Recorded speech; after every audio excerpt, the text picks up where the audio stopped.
Then let's begin with a word of prayer. Father, help us to always be about your business. And this we pray in Jesus' name. Amen. All right, let's turn to the Gospel of Luke, the 2nd chapter, beginning with the 41st verse.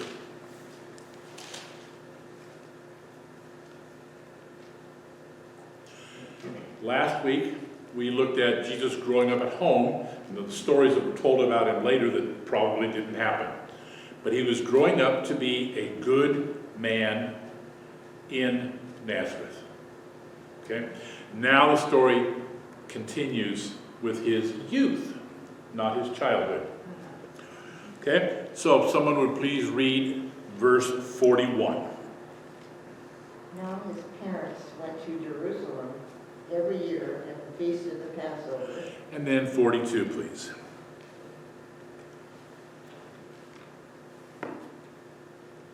One more verse. Okay.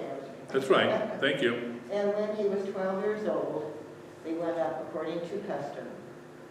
Okay. Let's go with that. Does that bring any thoughts or any questions to your mind? Sounds real simple, doesn't it? Yeah, well, you just don't know much until... Yeah, it's really not as simple as it sounds, of course. Okay? What was it like to go to the Passover in Jerusalem? It would be like us traveling to Washington or something.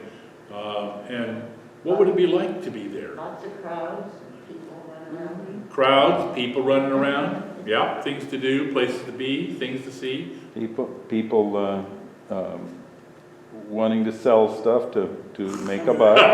Oh, tourist trap, yeah. I mean, yeah. I mean, what happens when we go anywhere, right? They provide services for us. Yes. Yeah. At a profit to them, of course, because they have to make a living. Of course, Yeah. you know, that's reasonable. Like buying a flag made in China. Well, if you want a Chinese flag, that's fine. But Other than that, maybe you ought to find one made in Texas or something. But that's the point. Is there's going to be people trying to sell all kinds of stuff there. I agree. Okay, so let's put ourselves back then. We're about April of 7 A.D. So it's been a few years now. Okay, they're going to be in Jerusalem. What was it like in Jerusalem during Passover? Now, first of all, we better look about what Passover is. Deuteronomy 16, 1 and following reads, "Observe the month of Abib and celebrate the Passover to the Lord your God. For in the month of Abib, the Lord your God brought you out of Egypt by night. You shall sacrifice the Passover to the Lord your God from the flock and the herd in the place where the Lord chooses to establish his name." Where is that going to be? Well, Where he's going to establish eventually his name. it's going to be Jerusalem. It's Jerusalem. That's the point. This is written, remember, afterwards. Yeah. Okay? You shall not eat leavened bread with it. 7 days you shall eat with it unleavened bread. Okay, no yeast. The bread of affliction, for you came out of the land of Egypt in haste and didn't have time for the yeast to work on your bread dough and raise it, so you simply had unraised bread. So that you may remember all the days of your life, the day when you came out of the land of Egypt. For 7 days no leaven shall be seen with you in all your territory. Federal law here. And none of the flesh which you sacrifice on the evening of the first day shall remain overnight until morning. So if you slaughter a lamb, it must be consumed before morning. That's a health issue as well. They didn't have refrigeration, don't forget. You are not allowed to sacrifice the Passover in any of your towns which the Lord your God is giving you, but at the place where the Lord your God chooses to establish his name. You shall sacrifice the Passover in the evening at sunset at the time that you came out of Egypt. What did that just tell you? Well, you have to go to Jerusalem. Correct. You must go to Jerusalem for the Passover. Okay. Any questions? Comments or thoughts yet? Who makes all these rules? The head guy? The priests and stuff, yeah, the cult, we call it a cult, okay, the temple cult would make all these rules. And remember, there is no separation of church and state. It's all one thing. Well, and then also when they came out of Egypt like that, they had these things given to them. But the Jews today don't go to Jerusalem for this Passover. That would be real crowded. Yeah. Yeah. But I mean, they couldn't. Correct. It's It's not. absolutely physically impossible. Yeah. So, therefore, as you may expect, when you make a rule that at the time makes sense, it's going to have to be altered as the future comes, because times change. Okay? And there's going to be a lot of changes that occur regarding Passover. But I want to give you the start of the concept of Passover. Well, who started Passover? What was the very... Well, when they were in Egypt and they were about to come out, Uh-huh. remember God spared the Israelites, the Right. Hebrews. He had the Spirit pass over them if they put blood on the, but they would kill the eldest of the Egyptians. That's where the word Passover is all coming from. Okay? Okay. But Yes. to celebrate the Passover, this instruction Ah, yes. was words handed down to Moses, Oh, from who was leading the people at the time. And that's what we like to say. It was Moses' words interpreted Yeah. by those who were going to write it down. Nothing is quite so simple that he came down and said these words. He didn't. But he gave the idea, you should celebrate once every year. Yeah. And then they interpret that. Because they didn't have Jerusalem when he was there. They didn't have the sacrificial system when he was, so you can't include all of that. But when they left Egypt, there were no other laws. Before the Ten Commandments, they had 0 laws, right? No. Because a law is made by the governing country that you reside in. No. No? You're restricting your use of the word law, however. And in that case, you're correct. But law is also tradition. Yeah. The way in which the ancestors did it their way, in the tribes. All of those things were considered laws. Sure. But But there's we don't nobody call them that. there's nobody to write you a ticket for doing it wrong. No, they just kill you But for doing it wrong. They would stone you to death, for But- example. but when Moses led the people out, Yes. so he goes up on the mountain, right, a couple months after they get out of Egypt or Sure. whatever it was, and they get the law. Now you've got rules that everybody knows. Okay. Now you have a specific covenant and the laws that relate to that. Sure. And the laws help you to define what it is that is wrong, what is when you're breaking your covenant, what is wrong. That's the law telling you this is what you're doing wrong. So don't do this and you're okay. That's what the Torah is all about. Yeah. How best to keep God's command is by don't do these things that are probably going to cause a problem. Okay?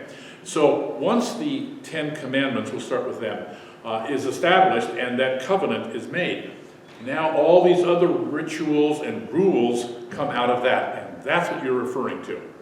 But they always, when you have 2 people involved, there are always rules. Always. They have to be or we couldn't get along. Okay? All right. What was it like in Jerusalem during Passover and the festival of unleavened bread which followed it? Okay? That's in the year 7 AD, which is what I'm talking about. And there's the Jewish year, the Hebrew year, and the Roman year, both there in parentheses. Jerusalem at this time was a city of about 25,000 residents. Nice town. Okay? But Passover brought in 150,000 pilgrims from all over Canaan and as well from all over the world, the known world at the time in the area. Well, let's see now. That's 1, 2, 3, 4, 5, that's 6 times greater. For every one person in Jerusalem, 6 more came in. It's crowded. Right. Where do you live? Where do you eat? Where do you sleep? What are you going to do? Think about it. Okay? It was crowded, noisy, and exciting. Ah, yes. It's like, wow.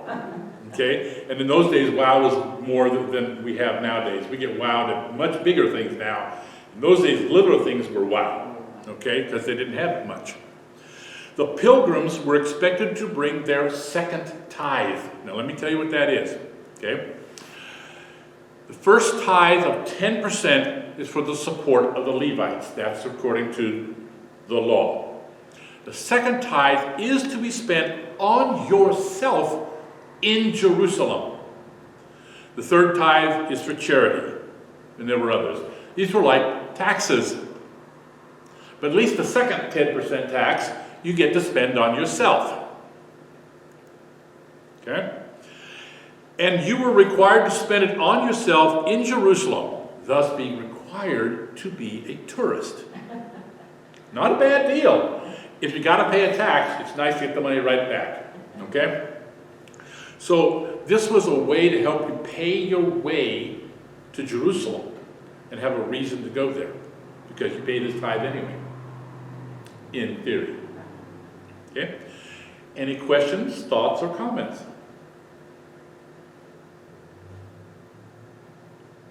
To me, it just seems like it would have appeared to be bedlam. That's all during the time. I would say that's probably a really good description from our perspective. It would be like, no, I don't want to bring that example up. Yes, so let's go on. It was hard to find a place to shelter in the city. Of course, people lived in the buildings, duh, to say the least.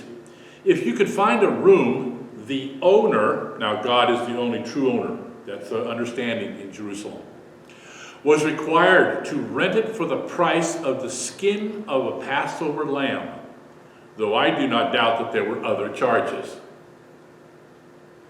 Okay? But that is the legal rent that was established in the beginning. Okay? Long since changed, by the way.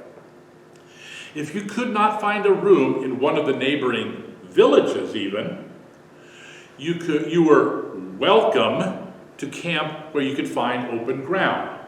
Welcome. In my field? Come on, we are human. They were just as we are. I don't think I would really like a bunch of people stomping their tents in my backyard or my front yard. Or your garden. Or my garden. And feeling free to reach out and grab it, because you know how kids and stuff are. So I say that they were welcome. It means that they were legally allowed to do that. So you go over to a hill nearby and pitch a tent. Did they have good weather during that time? Well, during April? Oh yes, of course. Just except for the rains. The rains might come, but it would be April, so it's kind of nice. Yeah. You know, they didn't want to do it during December. That would be Right. nasty. Yeah, and they're a lower latitude than we are, so it would be a lot warmer Right. April than we Yeah, have. and it's much nicer in some senses. It's very hot sometimes in summer, and it still does get snow in Jerusalem occasionally. Any else? Question, thought, or comment? Yeah. Okay. Joseph and Mary, Jesus, and the rest of their family probably had no real trouble finding a place to stay. They might stay with the Galileans in the area east of the city of Jerusalem on the Mount of Olives. Now I'm going to show you the Mount of Olives. Okay?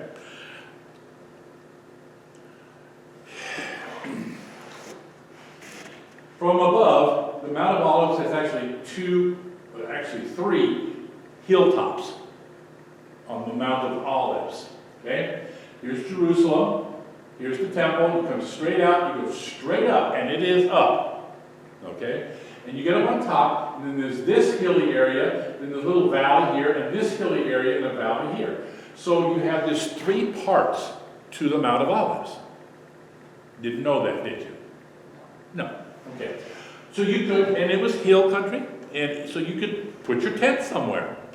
And this is where the Galileans, people from Galilee, tended to gather, because you always want to go where people that you know are. So are you making the assumption that it would be there because of its location to Jerusalem and that it wasn't occupied, or? Oh yeah, there was for example, there was no town on top of it. Right, Here you have Bethphage, which we'll encounter later, and over here is Bethany, okay, Bethany of Judea. But this area here was, and then you have a kind of a bunch of olive trees in this area here. But there was places where you could pitch a tent. And so it was available for living. And the people from Galilee would come in and would tend to stay in this general area. Okay? People from other places would tend to stay in other places around Jerusalem. But no bathrooms anywhere. Well, you're going to fertilize a tree. There are no porta potties or anything like that. You're going to have to probably put in an area, screen it off, and in general, public works. We wouldn't have portable toilets like No, you wouldn't. And there's no, service with a hotel would give you. You're in a tent. Yeah. You do your duty where you have to do it. Yeah, isn't that something? Yeah, well, that was the way it was. Right. Any questions about Mount of Olives?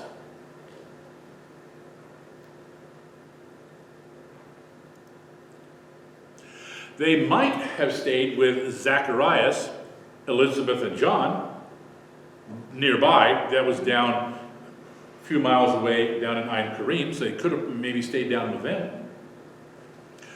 They likely chose, I'm sure I spelled that wrong, to stay in Bethlehem with Joseph's family.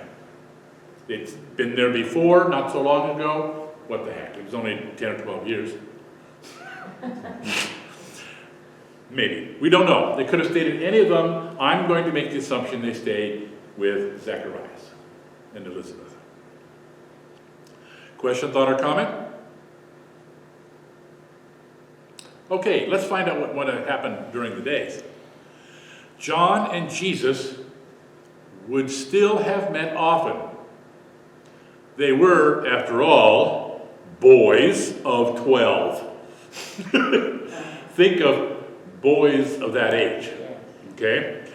And they would have spent considerable time together, obviously, okay? On any day, the boys would meet in the city and spend the day. Come on, follow me like a good lamb, called John to Jesus, referring to his birth at Passover. Hey, lamb, come on, lamb. You know how older boys can be. Mm-hmm. John was born first. He was the older one. You think he wouldn't have used that lamb theory? No, I'm pretty sure he would have used that. Up and down the streets they went. Like an elder brother, Wild John led Jesus past the souvenir shops, the pottery shops, the butcher shops, the woolen shops, the silver shops, oh yeah, the stone makers or stone chippers shops, the woolen shops, I did there already, the barber shops, and the great and small street markets. What a glorious time! Which would provide great places to hang out, to use a more modern expression. Just to look at the people from all over the world would have been an incredible experience. But to hear the strange people talk would have been enlightening as well, as long as they spoke the same language. If not, just listening to their odd language might have been interesting. You can see about these boys running around having a grand time. Questions, thoughts, or comments?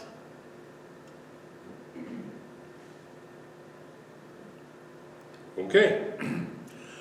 There was also the temple complex.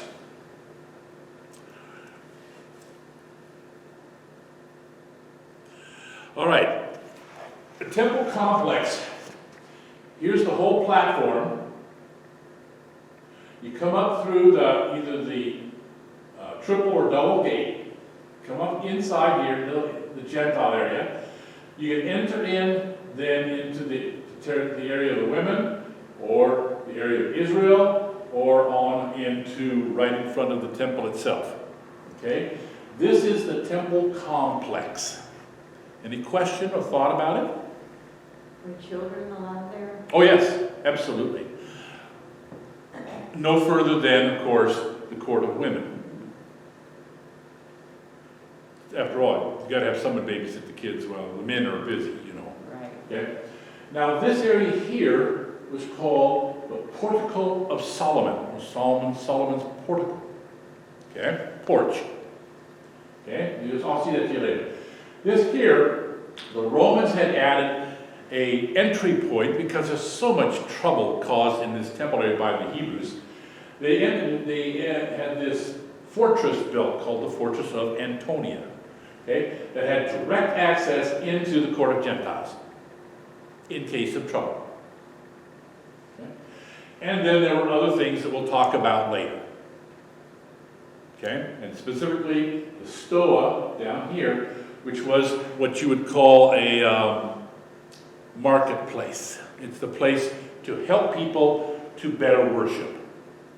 And which side has got the present-day Wailing Wall?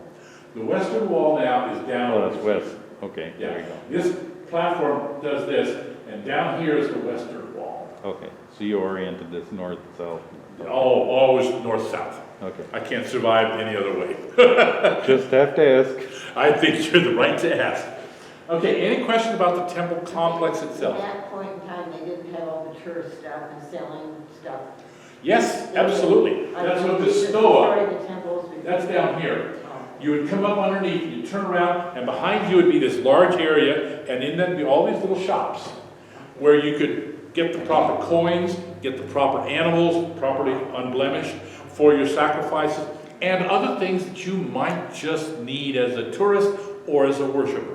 If they did things the way they would do things today, to enter you would have been routed through the shops. Oh, absolutely. Oh, yeah, okay. So, and there were other things. And then before you went in at all, you had to bathe in a, what's called a mikvah, which is a big bathtub, basically. Oh, no, it's a large swimming pool would be the idea. And you would go in one and come out the other side of it, and you'd be cleansed that way. Everyone had to do that. Oh, yeah. Oh. Absolutely. Yeah, for all the travel and stuff like that. But that made you ritually purified. And then you come up on into here. Okay? With me so far. Anything else that we need to know yet? But I want you to specifically note the Portico of Solomon here and the entry point here. Okay? All right. And I also would like to point out down here, just between the two gates, it would not be unusual to find some teacher, we'll call them, spouting some kind of educational information for the kids or for worshipers, trying to convince them of your view. Does this sound familiar? You know, holding up their sign. I'm just kidding about that part. But there would be all these different interpreters available to you to try to help you in your worship life. Comments, thoughts, questions? Now that right there is the important place. Both John and Jesus frequently listened in on the open classes that were being taught on the southern steps. And this is what they were like when I was there. This is what they were like from the time of the temple. You can't see it too well, can you? Oh well. The double gate is over here, the triple gate's over here, the double's over here. And this is where you had people sitting and talking, maybe little classes, or whatever. That would not be unusual. I'm just surprised anybody got a picture of it with no people there. Thank you. I went in very odd times. Okay. Well, I hated traffic. I didn't want to face traffic, so I'd get up early morning and drive where I wanted to go. So I usually got there early. But anyway, taught on the southern steps leading into the temple complex, as well as discussions in the court of the Gentiles, which would be, like, for example, you're sitting under the Portico of Solomon, you're covered, so you hold a little class there, if you're a teacher, a scribe, or whatever. They learned about God's history, the temple ritual, the Torah, the law, appropriate behavior, and the theology of Israel. They would learn. They would have teachers teaching in this area. And these two boys walking through there get caught up in this. Questions, thought, or comments? Then, there was Passover itself on April 8th of this year. It's a movable one. Okay. There was the hustle and bustle of preparation, being crammed into the temple's inner courtyard. And this time I'm talking about the court of Israel, the littler one. When you leave the court of women, you go into the court of Israel, the men. Okay?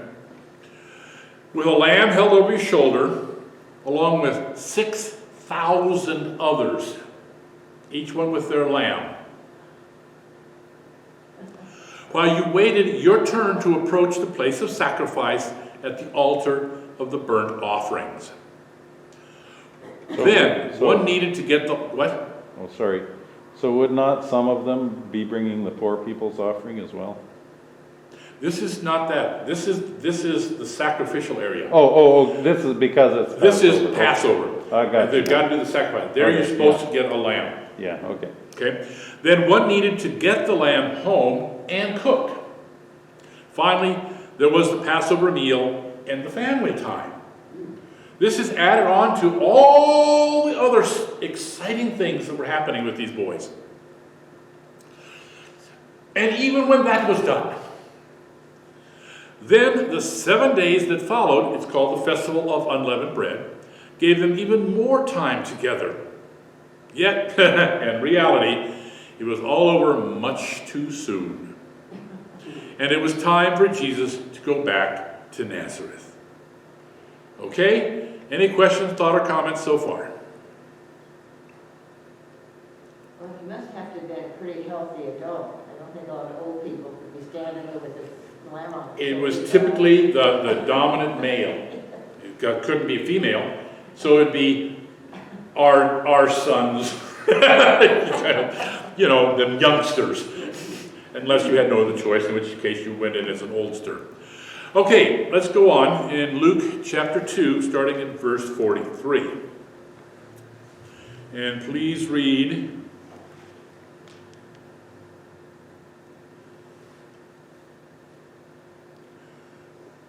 through 44. Just two verses, please. 43 and 44. You want to? Go ahead. Go ahead, thank you.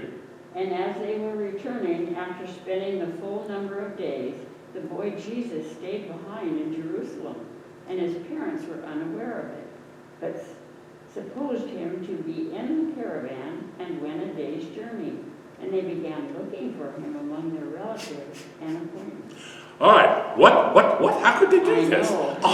That'd be scary. Well, Lee, you have to understand the way in which the situation works. The questions first. Questions, thought, or comments that you have based on that information. Well, I would speculate that would probably not be too uncommon for people to not be able to figure out where their kid went. They were out with their cousin. Okay. Anything else? Okay. The situation would be that when Joseph and Mary now are going to return, because they came down with a caravan of people from Galilee, that they would stick together with these people from Galilee mostly, and they would all be leaving after the Feast Festival of Unleavened Bread. They would all get together. Everybody watches out for one another. It's not like it's your family, you're at Disneyland, you keep track of them. There's a whole group of folks. And so they said, we're going to be leaving. Everybody assumed that everybody's going to be there, and if you didn't see your particular son right now, it's no big deal. Someone else was watching him. Okay? And so they take a day's journey. Now, we'll get to that now. Okay. Joseph told Jesus when they would be leaving Jerusalem and expected Jesus to be at the caravan on time. Yes. But Jesus was seriously focused on more learning. independent children, I swear. It didn't say if John stuck around either. Well, yeah, it doesn't say that because he's not leaving. Oh, John. Yeah. John They lived in there. he went back home because his parents were, but everybody else, it's a gathering, a group of travelers. So, thus it was that in the morning, Jesus missed the caravan, which headed down the Wadi Kelt road into the Jordan River Valley. Now, I'm going to ask you to look up here to show you that route. Here's Jerusalem, there. This is Mount of Olives here. They would leave through, follow this little trail down here, and there is an inn here of some sort later. Okay, they would either take the actual Wadi Kelt or the new Roman road, which was on this side, down to the old city or the new city of Jericho. Jericho has both an old and new city. Okay, so they would travel down this valley. Is that what you call that? A valley going down? Whatever. They would go down this route to Jericho, and that would be a nice walk, you know. And by the time they got down to Jericho, they'd settle up and relax, because that's the first day's walk. And as they settle in, what happens? Oh, any questions about this map? Okay. I can assume then the terrain, what they're following is probably the easiest terrain to walk to get where they're going. It's the only one. Yeah. You're in a valley area, but it's really narrow. It's a, what do you call those things? Like a canyon or Canyon. something? Okay. Thank you. You're coming down a canyon area, and when you get to that spot where that trail divides, the old road went on the other side, the old Wadi Kelt, and come up this way. But the new Romans had chopped this road down this way, which was a fair width, maybe 8 feet wide, so they could run their troops up and down, okay, 8, 10 feet. And they carved this road here, so you could take that. That was the easiest one to take, so you probably would take the Roman road, okay? And then again, it would be crowded. So, but at least you don't have to worry about thieves and bandits. So you go on down, you walk down this road, and you get to the new Jerusalem, the new Jericho, and just a little bit north is the old Jericho. So you get down here, and Jericho is a nice sized town, by the way, okay? And you go through Jericho, and then you'll be headed over toward the river. Okay, the river Jordan is not that far away, and it's been a nice dusty walk. You've got a late start, you know. It's been a hot day because it's April. You just settle down and put up your tent or settle yourself between Jericho and the Jordan River. And then you start looking around. It's coming in on dinner time, you know, or lunchtime, dinner time. While everyone assumed that Jesus was somewhere among the rest of the folks from Galilee. Instead, Jesus was in the temple during the day and spent the night with John, of course. I can't think of any other place he would spend the night. Question, thought, or comment? Okay. The caravan's first serious stop was at Jericho, where they stopped for the night. There, Joseph and Mary found that Jesus was not with them. What would a parent response be? Scared for them, angry, of course, which is a secondary response, but it comes when you're frustrated or concerned. So they were scared and angry, and they stayed that night in Jericho. They had to do that. Left the other children with friends and joined a caravan back to Jerusalem in the early morning. It would not do to be caught alone by bandits on the road at night. So they have to wait overnight. Okay? And on the second day, they go back up. The first day, second day. Okay? They probably didn't get any sleep that night. They probably got very little. Yeah. When Joseph and Mary arrived, no, hold it. Hold it. Shouldn't they have faith at this point? That would still scare you. It doesn't matter. That's right, it would still be scared, and you'd still be angry. When Joseph and Mary arrived in Jerusalem, they went straight past Jerusalem and on to Bethlehem. Why? Because that's where they had been staying with Joseph's folks. maybe he was there. But Jesus was not there. Right. Whoa. Now they're really being frustrated, aren't they? Question, thought, or comment yet? Okay. Let's read then from the Gospel of Luke.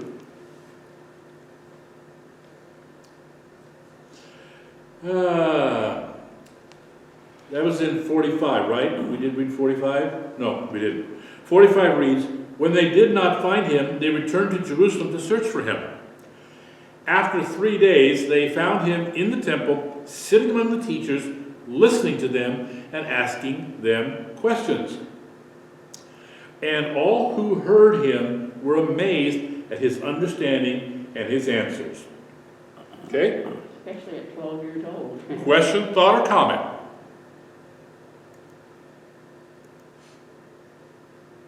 No questions? No. Okay. Well, I mean, the thing is, with this whole thing, we don't have a lot of information here. That's right. But one could assume that when they were amazed at his answers, that they would ask Jesus a question, which you would do in your teaching to verify That's understanding. right. Absolutely. And he probably had answers that were in excess of what was taught.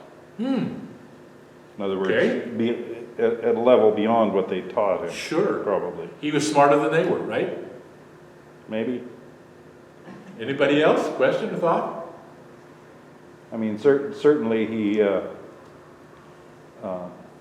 had heard stories from his parents about him, probably. And so He better not tell them those. No, but But it made him focus, right, on becoming a better student of his father. right. Good, absolutely. All right, let's read it. In the morning, the third day, since they had originally left Jerusalem. Remember, it's not 3 days later, it's on the third day. The first day was traveling back, the second day was coming back up to Jerusalem, the third day would be the next day, after they checked down in Bethlehem and didn't find him. Since they had originally left Jerusalem, they found out from Zacharias that Jesus had stayed the night with John and that they were in Jerusalem now. So they came back and found out he's in Jerusalem. Joseph and Mary walked through the streets of Jerusalem. They didn't have pagers. Okay. Going to any place that Jesus might have visited. So they're going on a kind of a tour of Jerusalem, looking for this boy. And getting more and more frustrated as they went. When they finally entered the temple court, now here we go, I'm going to show you this again, the temple. Let me expand it for you. They're going to come up through the double gate, maybe, onto the platform, and come over here, and here, Solomon's portico on the right was typical where there would be classes going on. These are the real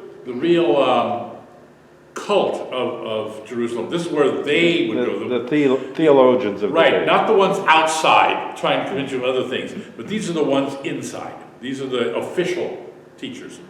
And there was this class going on here in the Portico of Solomon.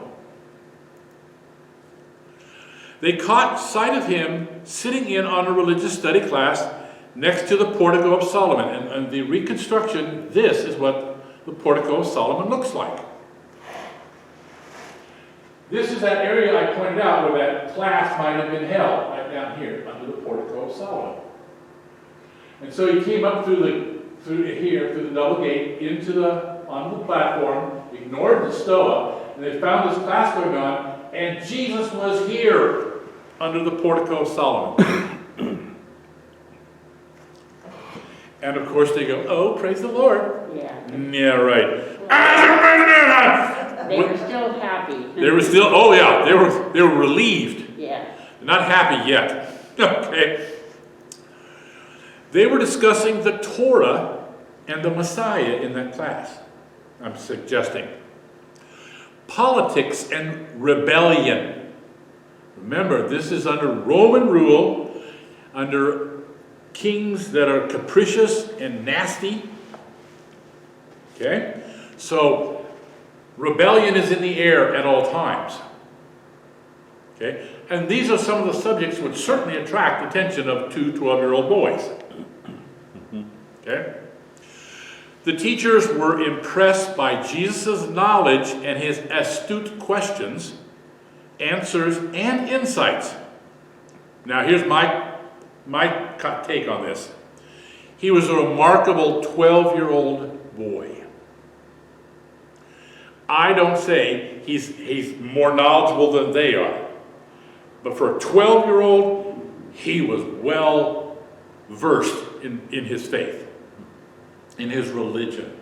And it was remarkable for a 12-year-old. That's my take on it. Okay? Most people say that it's typical that folks will say that he was, since he was God, and the Son of God, that he knew everything, that he was confounding, with all his intimate knowledge of God, confounding the religious leaders. I don't think so. I think for a 12-year-old, he was awesome. My interpretation. Okay? Question, thought, or comment yet?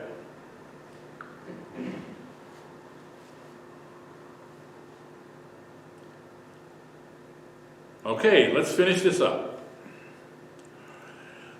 And would someone please read for 48 through 52? Okay, I got it. Thank you. When his parents saw him, they were astonished. And his mother said to him, "Child, why have you treated us like this?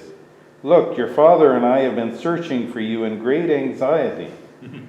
He said to them, "Why were you searching for me? Did you not know that I must be in my father's house?"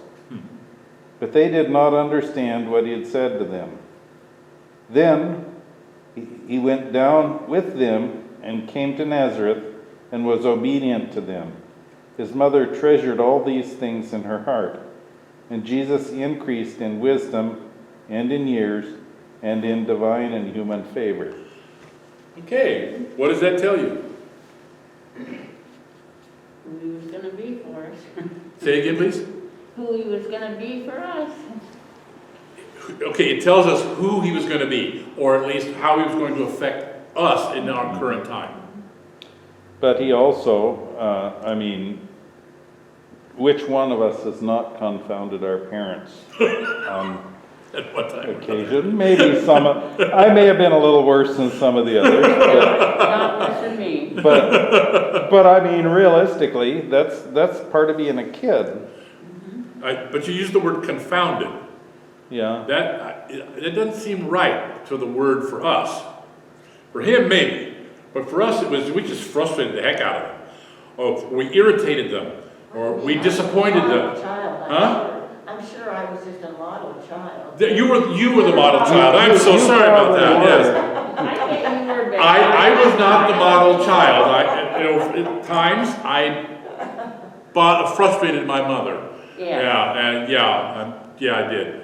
And I was being a little willful at other times, and especially by the time I was a young boy, 12, 13 years. I was a pain in the neck sometimes. Not too often, but sometimes. Yeah. Okay.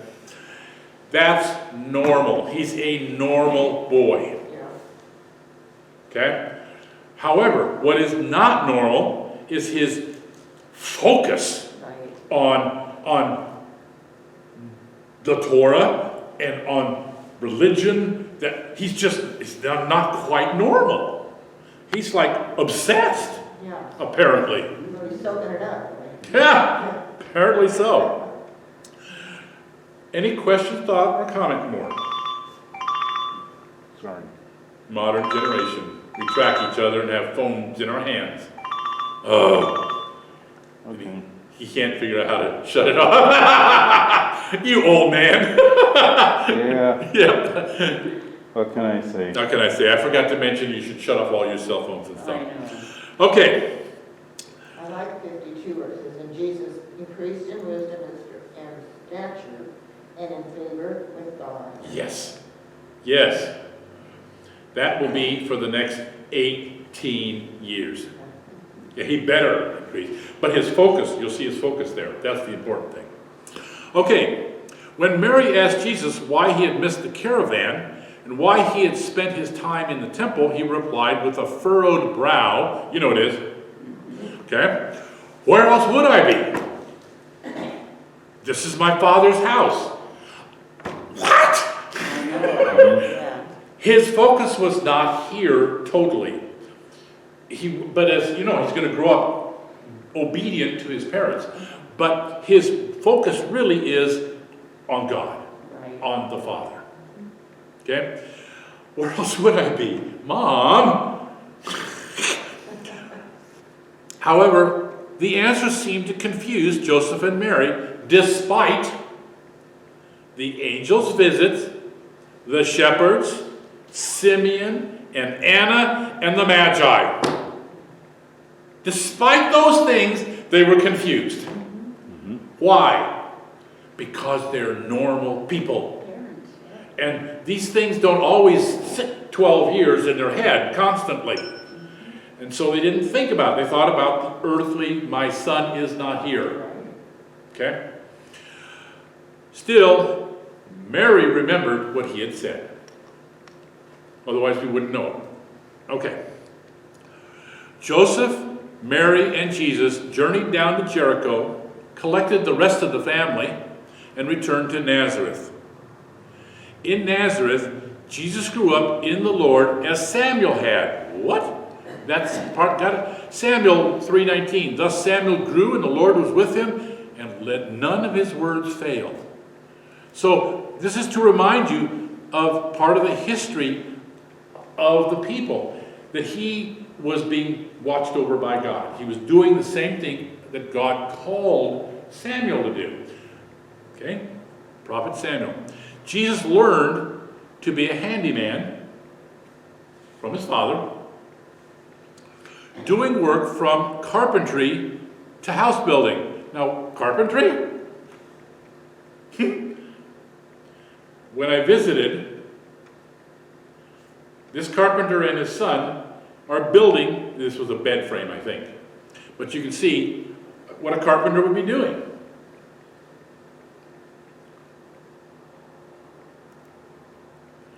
While helping his father, together they worked in the local area and in Sepphoris, that's my opinion, a growing Gentile city only 4 miles away, commuting for work.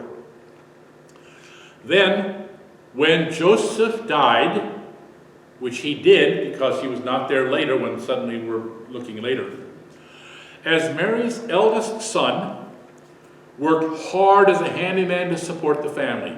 That's being a good son. It is what is expected of the eldest. You are, if the father dies, you are in charge of making sure that the family survives. And he was obedient. This is what he was doing. He was a good son. Yet, Jesus waited, praying, reading, and discussing God's revelations. Before, during, and after work, he was obsessed with God his Father. In order to begin his ministry, which would begin in his Father's own time. Jesus didn't know when his ministry would begin. He just knew he wanted to study. He just knew he wanted to know his Father's will. And be about his Father's business. That is Jesus as a young man growing into manhood. Questions? Thoughts? Or comments? Good story. It would be interesting to have more information. Yes. And making fewer assumptions. Yeah, yes. I agree. That would be nice because then we'd have facts. But taking what they did give us and extrapolating Right. seems relatively, I've been very cautious with doing that. But it seems reasonable based on the words that we were told. Right. Because if he's obedient as the eldest son, he's going to take over when dad dies. And help to raise the family. Makes sense. I mean, I don't think I'm being unreasonable. Yeah, we don't know when Dad died. We Nope. don't know how old he was or Nope. any of that. Or we don't even know how he died. Yeah. Right. And when But- Jesus said about doing his work, Well, Okay, and Jesus said that, Other children growing up in the Right. family that can help So- out. Just a second, just a second. correct, so Jesus would take over and help to raise the other, his brothers and sisters. He would make sure that since he was eldest, he'd been raised to do something, probably carpentry, probably working up in Sepphoris. He would have taken over his father's, his daddy's job, but always looking to see what his father wanted him to do. well, we know that Joseph was a builder. We don't know in what particular discipline. Correct. But one thing that we do know, in those days there was no OSHA, right? True. There was no, That's true. their safety standards were, well, if you died, we'll get somebody else to do the job. Yep. And And if we so, work you to death, too bad. but an industrial accident, so to speak, would not have been unexpected. Correct. It would be part of course, chop off a hand, it could have been any number of things. Or the Romans could have done something nasty, someone else could have done something nasty, he could have been killed in his hike back and forth. It could have been a disease. There is no way to know how he died. Yeah. The key is when he did die, his eldest son would have been trained enough to take over. Even to this day, that you hear families that's kind of happened to. Oh yeah, they're all, yeah, absolutely. I have a nephew that his mother died at, how old was he? I think he was 13. He had a 5-year-old sister, and he became the man of the family. That's right. I know. And it's amazing to watch how much he was able to do. And even to this day, he's really motivated, but Habit. yeah, Yeah. but he basically, he didn't have what most people would call a childhood after that. I mean, Well, Yeah. in those days, you were an adult at 12-year-old. yeah, When you finished your bar mitzvah, when you became a man in the synagogue, you're a man. There is no childhood left.